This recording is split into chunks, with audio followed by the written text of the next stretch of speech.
नमस्कार दोस्तों, स्वागत है आपका राजनीति के उस अखाड़े में जहां सत्ता की चाबी केवल वोट से नहीं बल्कि विचारधारा, वफादारी और बगावत के त्रिकोण से निकलती है। आज हम बात कर रहे हैं पश्चिम बंगाल के उस जमीन की जिसने देश को राष्ट्रगान दिया, लेकिन अपनी सियासत को हमेशा एक अंधेरे और अधूरे इंकलाब की कशमकश में रखा। पश्चिम बंगाल की राजनीति केवल सीटों के गणित का खेल नहीं है, बल्कि ये एक गहरी सामाजिक और सांस्कृतिक सत्ता के बदलने की महागाथा है।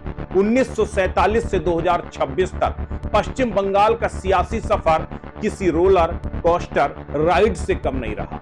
पश्चिम बंगाल की राजनीति आज एक ऐसे दोराहे पर खड़ी है जहां 2026 के विधानसभा चुनाव की आहट और हालिया बम्पर वोटिंग ने कई बड़े सवाल खड़े कर दिए हैं।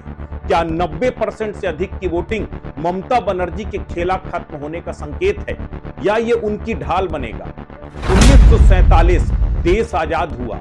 आजादी के बाद से ही बंगाल की राजनीति दशकों तक भद्रलोक यानी शिक्षित उच्च वर्गीय हिंदुओं के नियंत्रण में रही। आजादी के बाद की शुरुआत के दौर में कांग्रेस का वर्चस्व था।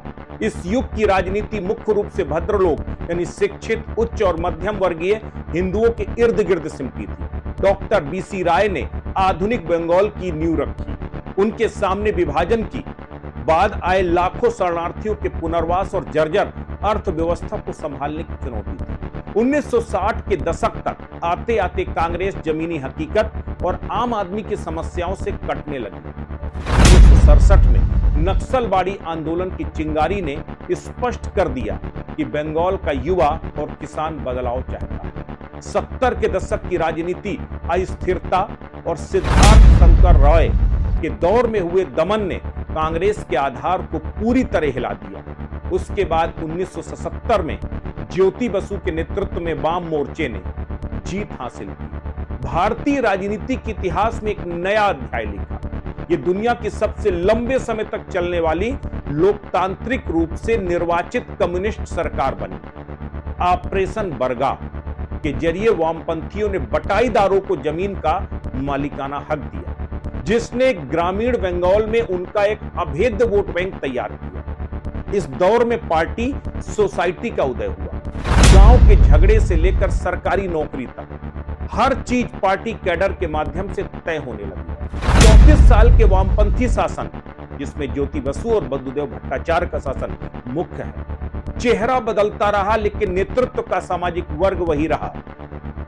कांग्रेस से लेकर वामपंथ तक नीतियां भले ही गरीबों के लिए बनी, लेकिन नेतृत्व हमेशा इसी बौद्धिक वर्ग के आसपास रहा। वामपंथ का पार्टी सोसाइटी मॉडल भी कुछ ऐसा ही रहा।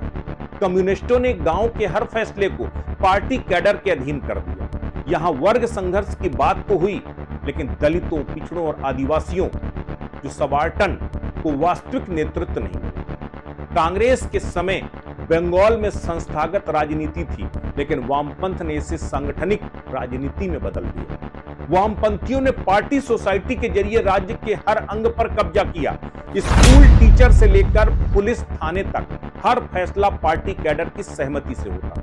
इसने एक ओर स्थिरता दी तो दूसरी ओर व्यक्तिगत स्वतंत्रता और विकास की नई सोच को अवरुद्ध किया।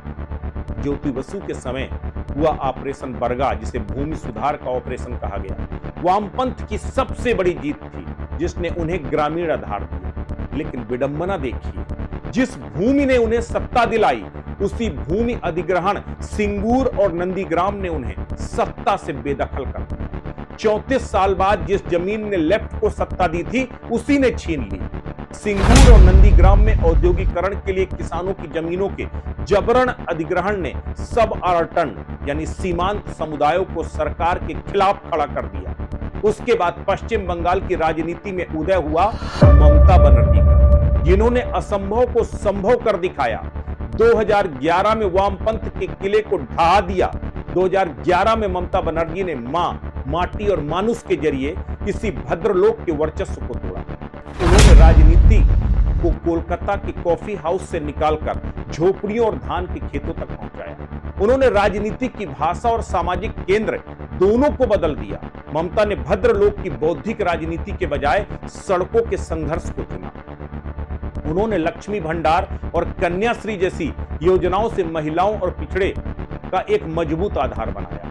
ममता की सत्ता की सबसे बड़ी ढाल पाड़ा क्लबों पर नेटवर्क बना। सरकार द्वारा पोषित ये स्थानीय क्लब टीएमसी के लिए एक अजय सांगठनिक मशीनरी की तरह काम करते हैं। ममता बनर्जी के शासनकाल में, जो लगभग 15 साल 2011 से 2026 बंगाल के इतिहास में एक बड़े सामाजिक और राजनीतिक बदलाव का प्रतीक है। उन्होंने न केवल 34 साल पुराने वामपंथी किले को ढाया, बल्कि राजनीति को कॉफी हाउस की बौद्धिक बहसों से निकालकर पाड़ा यानी मोहल्ला और खेतों तक पहुंचा। एक बार फिर आज बंगाल की सियासत एक नए ध्रुवीकरण पर खड़ी है। 2019 और 2021 के बाद भाजपा राज्य में मुख्य विपक्षी दल बनकर उभरी। ममता ने कांग्रेस और वामपंथ के भद्रलोक को तोड़कर सब आर्टन का एक नया वर्ग तैयार कर 15 साल तक सियासत की फसल काटी। उसे अब बीजेपी सब आर्टन हिंदुत्व के जरिए छीनने के मुकाम पर खड़ी है। भाजपा ने उन दलित पिछड़े समुदायों जैसे मतुआ और राजवंशी को साधा है, जिन्हें टीएमसी या लेफ्ट में वो जगह नहीं मिली जिसकी उन्हें उम्मीद थी। मतुआ समुदाय की भूमिका 2026 में निर्णायक हो सकती है। बंगाल में होने वाली 90-95% वोटिंग अब साइलेंट वोटर के विद्रोह का संकेत मानी जा रही है। अगर ये वोटिंग टीएमसी के बाहुबल के खिलाफ जनाक्रोश है तो सत्ता की विदाई तय है। बीजेपी और टीएमसी के बंगाली अस्मिता बनाम राष्ट्रवाद की जंग अब चरम पर है।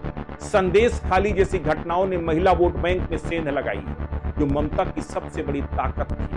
वर्तमान में भ्रष्टाचार के गंभीर आरोप, शिक्षक भर्ती घोटाला और बाहुबली सोसाइटी की छवि टीएमसी के लिए सिरदर्द बनी हुई है। एक तरफ टीएमसी बंगाली अस्मिता यानी बाहरी बनाम भीतरी का कार्ड खेल रही है, वहीं भाजपा सांस्कृतिक राष्ट्रवाद और संदेश खाली जैसी घटनाओं को मुद्दा बनाकर महिला सुरक्षा पर घेर रही है। 1947 से 2026 तक का सफर ये दिखाता है कि बंगाल की जनता ने जब भी बदलाव किया है वो बेहद नाटकीय और निर्णायक रहा है।